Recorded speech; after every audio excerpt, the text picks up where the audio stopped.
Hello everyone, this is Dr. Padmanabh Bhatt.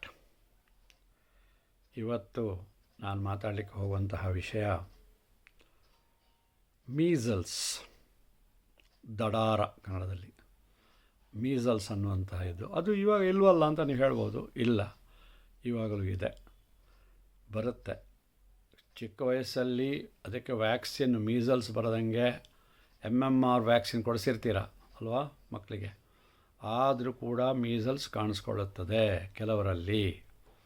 So ಈ measles ಅನ್ನೋದು ಏನು? ಇದು ಒಂದು ವೈರಸ್ನಿಂದ ಬರುವಂಥದ್ದು, ರೂಬಿಯೋಲಾ ವೈರಸ್ ಅಂತ ಹೇಳಿಬಿಟ್ಟು ಅದರಿಂದ ಬರುವಂಥದ್ದು. ಅದು ಮತ್ತು ಅದರಲ್ಲಿ ಕ್ಲಾಸಿಫಿಕೇಷನ್ ಬೇರೆ ಇದೆ. ಸಾಕು, ಅಷ್ಟು ಗೊತ್ತಿದ್ದರೆ ಸಾಕು ನಿಮಗೆ. ವೈರಲ್ ಡಿಸೀಸ್ ಹೇಗೆ ಬರ್ತದೆ? ಇದು ಒಬ್ಬರಿಂದ ಒಬ್ಬರಿಗೆ ಹರಡುತ್ತೆ. ಹೇಗೆ? ಗಾಳಿಯ ಮೂಲಕ. ಮೀಸಲ್ಸ್ ಇರುವಂತಹ ಒಬ್ಬ ವ್ಯಕ್ತಿ ಅವನ ಅತಿ ಸಮೀಪ ಹೋದಾಗ ಅಥವಾ ಅವನು ಕೆಮ್ಮಿ ಆ ವಾತಾವರಣ ಕಲುಷಿತವಾದಾಗ ಆ ವೈರಸ್ಗಳು ಇನ್ನೊಬ್ಬರ ದೇಹವನ್ನು ಪ್ರವೇಶ ಮಾಡ್ತವೆ. ಪ್ರವೇಶ ಮಾಡಿಬಿಟ್ಟು ಅವರಲ್ಲಿ ಆ ಕಾಯಿಲೆ ಉಂಟಾಗ್ತದೆ. ಇಷ್ಟಕ್ಕೂ ಮೀಸಲ್ಸು ಹೇಗಿರುತ್ತೆ ನೋಡಲಿಕ್ಕೆ? ಈ ಕಾಲದಲ್ಲಿ ನಾವು ನೋಡಲೇ ಇಲ್ವಲ್ಲ ಅಂತಲೇ ಹೇಳ್ಬೋದು. ಮೀಸಲ್ಸ್ ಅಂದರೆ ಚಿಕ್ಕ ಮಕ್ಕಳಿಗೆ ಬರಬಹುದು ಸಾಧಾರಣವಾಗಿ. ಆದರೆ ಚಿಕ್ಕ ಮಕ್ಕಳಿಗೆ ವ್ಯಾಕ್ಸಿನೇಷನ್ ಕೊಟ್ಟ ಮೇಲೆ ಒಂದು ಸುಮಾರು 20-25 ವರ್ಷ ತನಕ ಅದರದ್ದು ಇಮ್ಯುನಿಟಿ ದೇಹದಲ್ಲಿ, ಅದಕ್ಕೆ ಎಗೈನ್ಸ್ಟ್ ಇಮ್ಯುನಿಟಿ ಬಂದಿರೋದು, ಅದು ಮೇಂಟೈನ್ ಮಾಡ್ತಿರ್ಬೋದು ಬಾಡಿಯನ್ನು. ಆದರೆ ಆಮೇಲೆ ನಮ್ಮ ಬಾಡಿಯಲ್ಲಿ ಮೀಸಲ್ಸಿಗೆ ಎಗೈನ್ಸ್ಟ್ ಆಗಿರುವ ಆ್ಯಂಟಿಬಾಡೀಸ್ ಲೆವೆಲ್ ಕಮ್ಮಿ ಆಗುವಾಗ ಮೀಸಲ್ಸ್ ವೈರಸ್ಸು ಅಟ್ಯಾಕ್ ಮಾಡ್ಬೋದು ಮತ್ತು ಅದು ನಿಮ್ಮಲ್ಲಿ ಆ ಕಾಯಿಲೆಯನ್ನು ಉಂಟು ಮಾಡ್ಬೋದು. ಈ ಕಾಯಿಲೆ ಅಂದರೆ ಹೇಗಿರ್ತದೆ? ಅದು ಏನೇನು ಆಗ್ತದೆ?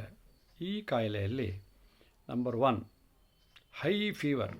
ಒಂದು 4-5 ದಿವಸ ಆದರೆ ಏನೇನು ಮಾಡಿದ್ರೂ ಹೈ ಫೀವರು, ಒಂಚೂರು ನೆಗಡಿ, ಗಂಟಲಲ್ಲಿ ಕರಕರ. 4-5 ದಿವಸ, ಸಾಧಾರಣ ಮಟ್ಟಿಗೆ 4-5 ದಿವಸದಲ್ಲಿ ರಿಸಾಲ್ವ್ ಆಗುತ್ತೆ ಸಾಧಾರಣ ಮಟ್ಟಿನ ನೆಗಡಿ ಆದರೆ. ಬಟ್ ಇದರಲ್ಲಿ 4-5 ದಿವಸ ಆದಮೇಲೆ ಜ್ವರನೂ ಕಮ್ಮಿ ಆಗೋದಿಲ್ಲ, ಬೇರೆ ಯಾವ ಸಿಮ್ಟಮ್ಸು ಕಮ್ಮಿ ಆಗಲ್ಲ. ಹೊಸದಾಗಿ ಮುಖದ ಹತ್ರ, ಕತ್ತಿನ ಹಿಂಭಾಗ, ಕಿವಿಯ ಹಿಂಭಾಗ ಇಲ್ಲೆಲ್ಲ ಕೆಂಪು ಗುಳ್ಳೆಗಳು ಕಾಣಿಸ್ತವೆ, ರ್ಯಾಷಸ್ ಕಾಣಿಸ್ಕೊಳ್ತವೆ. ಅದು ಜ್ವರದ ಜೊತೆ ಸಿವಿಯರ್ ಹೆಡ್ಡೇಕ್ ಇರ್ಬೋದು. ತುಂಬ ಹೆಡ್ಡೇಕು, ಭಯಂಕರ, ಎದ್ದೇಳೋಕ್ಕಾಗಲ್ಲ. ಸೊ 3-4 ದಿವಸ ಆದಮೇಲೆ ಒಂದು ದಿವಸ ನೀವು ಬೆಳಗ್ಗೆ ಎದ್ದವನಿಗೆ ಹಾಲೇನಾದ್ರು ಕುಡಿಸೋಣ ಅಂತ ಹೋದರೆ ನಿಮಗೆ ಅಲ್ಲಿ ರ್ಯಾಷಸ್ ಕಾಣಿಸ್ತದೆ. ಆ ರ್ಯಾಷಸ್ ಕಾಣಿಸಿದಾಗ ನೀವು ನಿಮ್ಮ ಫ್ಯಾಮಿಲಿ ಡಾಕ್ಟ್ರ್ ಹತ್ರ ಹೋಗ್ತೀರಾ, ಅವರು ಅದನ್ನು ಡಯಾಗ್ನೋಸ್ ಮಾಡ್ತಾರೆ. ಕೆಲವರು ಜ್ವರ ಕಮ್ಮಿ ಆಗಬೇಕು, ನಾಳೆ ಆಫೀಸಿಗೆ ಹೋಗಬೇಕು, ಹಾಗೆ ಹೀಗೆ ಒಂಥರ ಅವಸರ ಮಾಡ್ತಾರೆ. ಅದು ನನಗೆ ಯಾವುದೇ ಕಾಯಿಲೆಗೂ ಸಿಮ್ಟಮ್ಸ್ ಡೆವಲಪ್ ಆಗೋಕ್ಕೆ ಸ್ವಲ್ಪ ಟೈಮ್ ತಗೊಳ್ತದೆ. ಯಾವುದೇ ಜ್ವರ ನೋಡಿದ ತಕ್ಷಣ ಡಾಕ್ಟ್ರಿಗೆ ಇದು ಟೈಫಾಯ್ಡು, ಇದು ಮಲೇರಿಯಾ ಅಂತ ಗೊತ್ತಾಗಲ್ಲ. ಅರ್ಥ ಮಾಡ್ಕೊಳ್ಳಿ ಇದನ್ನು. ಸಿಮ್ಟಮ್ಸ್ ಡೆವಲಪ್ ಆಗಿ ನಿಧಾನಕ್ಕೆ ಕಾಯಿಲೆ ಉಲ್ಬಣಗೊಳ್ತದೆ. ಆವಾಗ ಸಿಮ್ಟಮ್ಸ್ ಕಂಪ್ಲೀಟ್ ಕಾಣಿಸಿದಾಗ ನಿಮಗೆ ಇದು ಸಿಮ್ಟಮ್ ಅಂದರೆ ಹೊರಗಡೆ ಕಾಣೋದು, ಕೆಮ್ಮು ಇತ್ಯಾದಿ. ಆಮೇಲೆ ಡಾಕ್ಟ್ರು ಸೆಥೋಸ್ಕೋಪಲ್ಲಿ ಇಟ್ಬಿಟ್ಟು ನೋಡೋದು, ಅದರಲ್ಲಿ ಶ್ವಾಸಕೋಶ, ಹಾರ್ಟು ಎಲ್ಲ ನೋಡ್ತಾರೆ, ಅದು ಬೇರೆ ವಿಷಯ. ಸೊ ಒಬ್ಬ ವ್ಯಕ್ತಿಗೆ ಮೀಸಲ್ಸ್ ಹೇಗೆ ಇರ್ತದೆ ಅಂತ ಹೇಳಲಿಕ್ಕೆ ನಾನು ನಿಮಗೆ ಒಂದು ಫೋಟೋ ತೋರಿಸ್ತೀನಿ ಇವಾಗ. ನೋಡಿ, ಮೂಗಿನ ಆ ಕಡೆ ಈ ಕಡೆ, ಕೆನ್ನೆಯಲ್ಲಿ, ತುಟಿಯಲ್ಲಿ, ಆಮೇಲೆ ನಾನು ಹೇಳಿದ್ನಲ್ಲ ಕಿವಿಯ ಹಿಂಭಾಗ ಕತ್ತ ಹತ್ರ ಕಾಣಿಸ್ತಾ. ಸೊ ಇದು ಟಿಪಿಕಲ್ ಮೀಸಲ್ಸ್. ಜ್ವರ ಕಮ್ಮಿ ಆಗದೆ 4-5 ದಿವಸದ ಬಳಿಕ ಅಥವಾ ಒಂದು ವಾರನೇ ಆಗ್ಬೋದು, ಒಂದು ವಾರದ ಬಳಿಕ ಈ ಥರ ಕೆಂಪು ಚುಕ್ಕೆಗಳು ಕಾಣಿಸ್ಕೊಳ್ತವೆ. ಕೆಂಪು ಚುಕ್ಕೆಗಳು ಕಾಣಿಸ್ಕೊಂಡು ಆವಾಗ ಇನ್ನೂ ಪರಿಸ್ಥಿತಿ ಒಂಥರ ಉಲ್ಬಣ ಆಗುತ್ತೆ. ಹೆಡ್ಡೇಕು, ಸಿವಿಯರ್ ಹೆಡ್ಡೇಕ್, ಎನ್ಕೆಫಲೈಟಿಸ್, ಒಂಚೂರು ಬ್ರೈನಲ್ಲಿ ಕೂಡ ಇನ್ಫೆಕ್ಷನ್ ಆಗ್ಬೋದು, ವೈರಸ್ಗಳು ಹೋಗಿಬಿಟ್ಟು ಪಟ ಸಿಡಿಬೋದು, ವಾಮಿಟಿಂಗ್ ಆಗ್ಬೋದು. ಸೊ ಹೀಗೆ ಹಲವಾರು ಚಿಹ್ನೆಗಳು, ಸಿಮ್ಟಮ್ ಚಿಹ್ನೆಗಳು ಕಾಣಿಸ್ಕೊಳ್ಬೋದು. ಸೊ ಇದಕ್ಕೆ ಇದು ಒಂದು ವೈರಸ್ಸು. ನೀವು ಚಿಕ್ಕ ಮಗು ಇರುವಾಗ ನಿಮ್ಮ ಮಗು ಚಿಕ್ಕದಿದ್ದಾಗ ನೀವು MMR ವ್ಯಾಕ್ಸಿನ್ ಕೊಡಿಸ್ತೀರಾ, ಮೀಸಲ್ಸು, ಮಮ್ಸು, ರೂಬೆಲ್ಲಾ ಅಂತ ಹೇಳಿಬಿಟ್ಟು. ಮೀಸಲ್ಸ್ ಅಂದರೆ ಇದೇನೆ ರೂಬಿಯೋಲಾ. ಆಮೇಲೆ ಮಮ್ಸ್ ಅಂದರೆ ನಿಮ್ಮ ಕನ್ನಡದಲ್ಲಿ ಗೌತ್ಲಮ್ಮ ಅಂತೀರ, ನಮ್ಮ ತುಳುವಲ್ಲಿ ಕೆಪ್ಪಟ್ರಾಯ ಅಂತೀವಿ ನಾವು ಸೌತ್ ಕೆನಡಾದಲ್ಲಿ. ಸೊ ಮಮ್ಸು, ರೂಬೆಲ್ಲಾ ಅದು ಜರ್ಮನ್ ಮೀಸಲ್ಸ್ ಅಂತ ಹೇಳ್ತೀವಿ ಅದನ್ನು. ಅದು ನಮ್ಮ ಇಂಡಿಯಾದಲ್ಲಿ ಕಾಣೋದಿಲ್ಲ. ಒಟ್ಟಿಗೆ ವ್ಯಾಕ್ಸಿನ್ ಅದು ಕಾಂಬಿನೇಷನ್ ಅದು. ಅದನ್ನು ಚಿಕ್ಕ ಮಕ್ಕಳ ಇಮ್ಯುನೈಸೇಷನ್ ಶೆಡ್ಯೂಲ್ನಲ್ಲಿ ಅದು ಬರುತ್ತೆ. ಸೊ ಅದರ ಪ್ರಕಾರ ನಾವು ಹಾಕ್ತೀವಿ, ವ್ಯಾಕ್ಸಿನೇಷನ್ ಮಾಡ್ತೀವಿ ಮಕ್ಕಳಿಗೆ. ಆದಾಗ್ಯೂ ನಾನು ಆವಾಗಲೇ ಹೇಳಿದ ಹಾಗೆ ಅಡಲ್ಟ್ಸಿಗೆ ಬರಬಹುದು. ಬಂದರೆ ಏನು ಮಾಡಬೇಕು? ಡಾಕ್ಟ್ರು ಏನು ಮಾಡ್ತಾರೆ? ಡಾಕ್ಟ್ರು ಅದಕ್ಕೆ ಸ್ವಲ್ಪ ಇಚ್ಚಿಂಗು, ಬರ್ನಿಂಗ್ ಎಲ್ಲ ಇರುತ್ತೆ. ಸೊ ಹಾಗಾಗಿ ಅದಕ್ಕೊಂದು ಸೂದನಿಂಗ್ ಲೋಷನ್ ಬರ್ಕೊಡ್ತಾರೆ. ಆಮೇಲೆ ಇಚ್ಚಿಂಗಿಗೆ ಮಾತ್ರೆ ಬರ್ಕೊಡ್ತಾರೆ. ಆಮೇಲೆ ಸಿವಿಯರ್ ಹೆಡ್ಡೇಕ್ ಇದೆ ಅಂತ ಹೇಳ್ತಾರೆ, ಪ್ಯಾರಾಸಿಟಮಾಲ್ ಥರದ್ದು ಒಳ್ಳೆಯ ಬ್ರ್ಯಾಂಡ್ದು ಪ್ಯಾರಾಸಿಟಮಾಲ್ ಬರ್ಕೊಡ್ತಾರೆ. ಸೊ ಆವಾಗ ನೀವು ಕೇಳ್ಬೋದು, ನೆಕ್ಸ್ಟು ಇದು ಬಾಯೊಳಗೆಲ್ಲ ಬರುತ್ತೆ. ಹೌದು, ಬಾಯೊಳಗೂ ಕೂಡ ಬರುತ್ತೆ. ಬಾಯಿಯ ಅಂಗಳದಲ್ಲಿ ಬರ್ತದೆ ಅಲ್ಲೆಲ್ಲ. ಸೊ ಹಾಗಾಗಿ ಅವರಿಗೆ ಯಾವುದೇ ಆಹಾರ ತಗೊಳ್ಳಿಕ್ಕೆ ರೆಫ್ಯೂಸ್ ಮಾಡ್ತಾ ಇರ್ತಾರೆ. ಅದಕ್ಕೆ ನಾನು ಹೇಳ್ತೀನಿ, ಅಟ್ಲೀಸ್ಟ್ ORS, ಓರಲ್ ರಿಹೈಡ್ರೇಷನ್, ಏನಾದರೂ 1 ಲೋಟ ನೀರಿಗೆ, ಕಾದಾರಿದ ನೀರಿಗೆ 1 ಸ್ಪೂನು ಸಕ್ಕರೆ, 1 ಚಿಟಿಕೆ ಉಪ್ಪು ಹಾಕಿಬಿಟ್ಟು ಪದೇ ಪದೇ ಕೊಡಬೇಕು.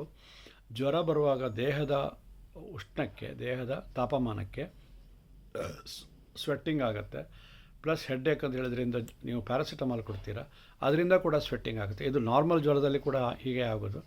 ಅದಕ್ಕೇ ನಾರ್ಮಲ್ ಫೀವರ್ ಬಂದಾಗಲೂ ನಾವು ಮಕ್ಕಳಿಗೆ ಆಗಲಿ ದೊಡ್ಡವರಿಗೆ ರೀಹೈಡ್ರೇಷನ್, ನೀರು ಕುಡಿಸಿ. ಯಾಕಂದರೆ ಇವಾಪ್ರೇಟ್ ಆಗಿ ಹೋಗ್ತಾ ಇರ್ತದೆ, ಸ್ವೆಟ್ ಆಗಿ ಹೋಗ್ತಾ ಇರ್ತದೆ. So rehydration is the first line. ಆಮೇಲೆ ಒಂದು ಲೋಷನ್ನು, ಇಚ್ಚಿಂಗು ಇತ್ಯಾದಿ ಕಮ್ಮಿ ಮಾಡಲಿಕ್ಕೆ ಇದನ್ನು ಮಾಡ್ತಾರೆ. ಆಮೇಲೆ ಮೀಸಲ್ಸ್ ಜೊತೆ ಯೂಶ್ವಲಿ ಇದು ಪ್ರೈಮರಿಲಿ ಇದು ವೈರಲ್ ಇನ್ಫೆಕ್ಷನ್ನು, ಜೊತೆಗೆ ಸ್ವಲ್ಪ ಬ್ಯಾಕ್ಟೀರಿಯಾಗಳು ಕೂಡ ಒಳಗೆ ಹೋಗ್ಬೋದು, ಸೆಕೆಂಡ್ರಿ ಇನ್ಫೆಕ್ಷನ್ ಆಗ್ಬೋದು. ಲೈಟಾಗಿ ಗಂಟಲು ಕಿರಕರ ಅಂತ ಇರೋದು, ಕೆಮ್ಮು ಜಾಸ್ತಿ ಆಗ್ಬೋದು. ಕೆಮ್ಮು ಜಾಸ್ತಿ ಆಗಿಬಿಟ್ಟು ಕಫ ಬರ್ಬೋದು. ಕಫ ಬಂದಾಗ ಡಾಕ್ಟ್ರು ಸ್ಟೆಥೋಸ್ಕೋಪ್ ಇಟ್ಬಿಟ್ಟು ಲಂಗ್ಸ್ ಫೀಲ್ಡನ್ನು ನೋಡಿದಾಗ ಅವರಿಗೆ ಕಫದ ಶಬ್ದ ಕೇಳ್ತದೆ. ಸೊ ಆಗ ಅವರು ಆ್ಯಂಟಿಬಯೋಟಿಕ್ಸ್ ಕೊಡ್ಬೋದು. ಇದು ಮೈಸಲ್ಸಿಗಲ್ಲ, ಇದು ಸೆಕೆಂಡ್ರಿ ಇನ್ಫೆಕ್ಷನ್ಗೆ. ಯಾವಾಗಲೂ viral infection will be followed by some bacterial infection also. So ಆವಾಗ ಆ್ಯಂಟಿಬಯೋಟಿಕ್ ಕೊಡ್ತಾರೆ. ಮೀಸಲ್ಸಿಗೆ ಆ್ಯಂಟಿಬಯೋಟಿಕ್ ಅಂತಿಲ್ಲ. ಆ್ಯಂಟಿವೈರಲ್ ಏಜೆಂಟ್ಸ್ ಕೂಡ ಕೆಲವು ಸ್ಪೆಸಿಫಿಕ್ ಕಾಯಿಲೆಗಳಿಗೆ ಆ್ಯಂಟಿವೈರಲ್ ಏಜೆಂಟ್ಗಳು ಇರ್ತವೆ. ಆದರೆ ಸಾಧಾರಣ ಮಟ್ಟಿಗೆ ಜನರಲ್ ವೈರಲ್ ಫೀವರ್ಗೆ ಇದು ನಿಮ್ಮದು ನಾನು ಯಾವಾಗಲೂ ಹೇಳ್ತೀನಿ, ಕಾಮನ್ ಕೋಲ್ಡ್ ಕೂಡ ವೈರಸ್ನಿಂದ ಬರುತ್ತೆ. ಸೊ ಅದು ಬರುತ್ತೆ, ಬಂದು ಒಂದು 5 ದಿವಸ, 1 ವಾರ, ಹಬ್ಬ ಅಂದರೆ 1 ವಾರ ತನ್ನಷ್ಟಕ್ಕೆ ಹೋಗುತ್ತೆ. ನೀವು ಹೆಡ್ಡೇಕಿಗೆ ಏನೋ ಪ್ಯಾರಾಸಿಟಮಾಲ್ ಅದು ಇದು ತೊಗೊಳ್ಬೋದು. ಸ್ಪೆಸಿಫಿಕ್ ಮೆಡಿಸಿನ್ ಏನಿಲ್ಲ. ಆ್ಯಸ್ ದಿ ಪ್ರಾವೆರ್ಬ್ ಗೋಸ್, ಗಾದೆಯಲ್ಲಿ ಹೇಳ್ತಾರೆ, cold with medicine goes in 1 week, without medicine goes in 7 days ಅಂತ ಹೇಳಿಬಿಟ್ಟು. ಸೊ ಎಲ್ಲ ಒಂದೇ ಅಲ್ವಾ? ಸೊ ಹಾಗೆಯೇ ಮೀಸಲ್ಸ್ ಕೂಡ ತನ್ನ ಪಾಡಿಗೆ ತಾನು ಹೋಗುತ್ತೆ. ಸರಿ, ಅವನು ಕೆರೆತ ಅಂತ ಹೇಳ್ತಾನೆ ಪೇಷಂಟ್, ಸರಿ ಅದಕ್ಕೊಂದು ಸೂದನಿಂಗ್ ಲೋಷನ್ ಹಚ್ಚೋದು, ಒಂದು ಇಚ್ಚಿಂಗಿಗೆ ಒಂದು ಮಾತ್ರೆ ಕೊಡೋದು, ಹೀಗೆ ಮಾಡಿ ಅದನ್ನು ವಾಸಿ ಮಾಡ್ತಾರೆ. ಇವೆಲ್ಲ most of the time self limiting diseases, ತಮ್ಮಷ್ಟಕ್ಕೆ ತಾವೇ ನಿಯಂತ್ರಣಗೊಳ್ಳುವಂತಹ ಕಾಯಿಲೆಗಳು. ಹೆಚ್ಚಿಗೆ ನೀವು ವರಿ ಮಾಡೋದು, ಅಯ್ಯೋ ಏನಾಗುತ್ತೋ. ಅಫ್ಕೋರ್ಸ್ ಚಿಕ್ಕ ಮಗುಗೆ ಬಂದರೆ ಯಾರಿಗೇ ಆದರೂ ವರಿ ಆಗುತ್ತೆ, ಇಲ್ಲ ಅಂತ ಹೇಳಲ್ಲ. ಪೀಡಿಯಾಟ್ರಿಷನ್ಗೆ ತೋರಿಸಿ ಅವ್ರು ಅಡ್ಮಿಟ್ ಆಗಬೇಕಂದ್ರೆ ಅಡ್ಮಿಟ್ ಆಗಿಸಿ ಐಸೋಲೇಷನ್ ಮಾಡಬೇಕಾಗತ್ತೆ, ಇಲ್ಲಾಂದರೆ ಬೇರೆಯವರಿಗೆ ಬರುತ್ತೆ. ಹಾಗೆ ಅಡಲ್ಟ್ಸಿಗೆ ಬಂದರೆ ಅವರು 1 ವಾರ 10 ದಿವಸ ಕೆಲಸಕ್ಕೆ ಹೋಗಬಾರ್ದು. ಯಾಕೆಂದರೆ ಅಲ್ಲಿ ಅವ್ರು ಕೆಲಸಕ್ಕೆ ಹೋದರೆ ಅವರ ಸಹೋದ್ಯೋಗಿಗಳಿಗೂ ಕೂಡ ಬರುವಂಥ ಚಾನ್ಸ್ ಇದೆ. ಇವರು ಕೆಮ್ಮೋದು ಇದು ಮಾಡೋದರಿಂದ.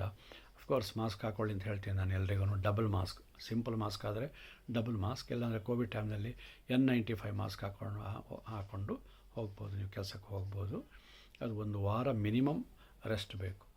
ಸೊ ಹೀಗೆ ಮೀಸಲ್ಸ್ ಅನ್ನೋದು ಮಕ್ಕಳಿಗೆ ಮಾತ್ರ ಅಲ್ಲದೆ ದೊಡ್ಡವರಿಗೂ ಬರ್ಬೋದು. ಬಂದರೆ ಏನು ಮಾಡಬೇಕು? ಆಮೇಲೆ ನಿಮ್ಮ ಮನೆಯಲ್ಲಿ ಈಗ ಮೀಸಲ್ಸ್ ಬಂದಿದೆ, ಪೇಷಂಟ್ ಏನು ಐಸೋಲೇಟ್ ಮಾಡಿ, ಸಪ್ರೇಟ್ ರೂಮಲ್ಲಿ ಮಲಗಿಸಿ, ನೀವು ಮಾಸ್ಕ್ ಹಾಕ್ಕೊಂಡು ಒಳಗಡೆ ಹೋಗ್ಬಿಟ್ಟು ಆಹಾರಗಳೆಲ್ಲ ಕೊಡಿ. ಆಮೇಲೆ ಸ್ನಾನ ಮಾಡ್ಬೋದು ಅಂತ ಎಲ್ಲ ಸಾಮಾನ್ಯವಾಗಿ ಕೇಳ್ತಾರೆ.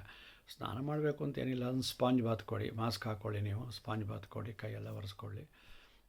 ಕೈಯೆಲ್ಲ ತೊಳ್ಕೊಳ್ಳಿ.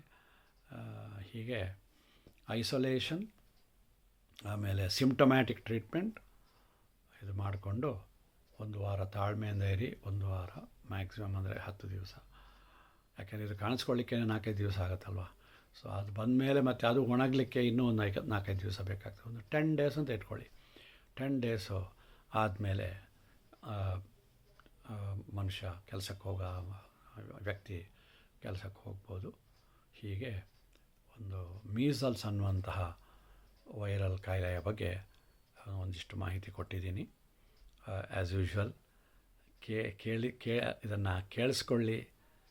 ಆಮೇಲೆ ನಿಮ್ಮ ಮಿತ್ರರಿಗೆ ಶೇರ್ ಮಾಡಿ, ಅವರಿಗೂ ಚಂದಾದಾರರಾಗಲಿಕ್ಕೆ ಹೇಳಿ. ಸಬ್ಸ್ಕ್ರೈಬ್ ಬಟನ್ ಒತ್ತಕ್ಕೆ ಹೇಳಿ. Doctor Padmanabh Bhat speaks about ಅಂತ ಹೇಳಿಬಿಟ್ಟು ಯಾವ ಟಾಪಿಕ್ ಬೇಕು. ಇದು 173ನೇ ಟಾಪಿಕ್ ನಾನು ಮಾತಾಡ್ತಾ ಇರೋದು. ಹೆಚ್ಚು ಕಮ್ಮಿ ಪ್ರತಿ ಸಂಡೇನೂ ಮಾತಾಡ್ತೀನಿ. ಸೊ ದಯವಿಟ್ಟು ಕೇಳಿಸ್ಕೊಳ್ಳಿ, ಸಬ್ಸ್ಕ್ರೈಬ್ ಮಾಡಿ, ಬೆಲ್ ಬಟನ್ ಒತ್ತಿ.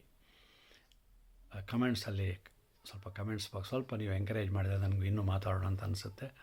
ನೀವು ಓದಿದ್ದೀರಾ ಇಲ್ವ ಅಂಥೇಳಿ ನನಗೆ ಅರ್ಥ ಆಗೋದಿಲ್ಲ, ನನಗೆ ಯಾರ್ಯಾರು ಓದಿದ್ದಾರೆ ಅಂತ. ಸೊ ಕಮೆಂಟ್ಸ್ ಬಾಕ್ಸಲ್ಲಿ ಏನಾದರೂ ಬರೆದ್ರೆ ನಮಗೆ ಅದು ಸ್ವಲ್ಪ ಪ್ರೋತ್ಸಾಹ ಕೊಟ್ಟಂಗೆ ಆಗುತ್ತೆ ಅಲ್ವಾ. ಸೊ ಚಿಕ್ಕ ಮಕ್ಕಳೇ ಹಾಗೆ ಅಲ್ವಾ, ವಯಸ್ಸಾದರೂ ನಮಗೆ ಯಾರಾದರೂ ಭೇಷ್ ಅಂತ ಬೆನ್ನು ತಟ್ಟಿದ್ರೆ ಖುಷಿ ಆಗುತ್ತೆ, ಇನ್ನೂ ಮಾತಾಡ್ತೀನಿ ಅಂತ ಅನಿಸುತ್ತೆ. ಹಾಗೆಯೇ ಬೇರೆ ಟಾಪಿಕ್ ಯಾವ್ದು ಮಾತಾಡಬೇಕು ಅಂತ ಸೂಚನೆ ಕೂಡ ಕಮೆಂಟ್ಸ್ ಬಾಕ್ಸಲ್ಲಿ ಹಾಕಿ. ಇಷ್ಟು ಹೇಳಿ ನನ್ನ ಇವತ್ತಿನ ಮೀಸಲ್ಸ್ ಟಾಪಿಕನ್ನು ಮುಗಿಸ್ತಾ ಇದ್ದೀನಿ.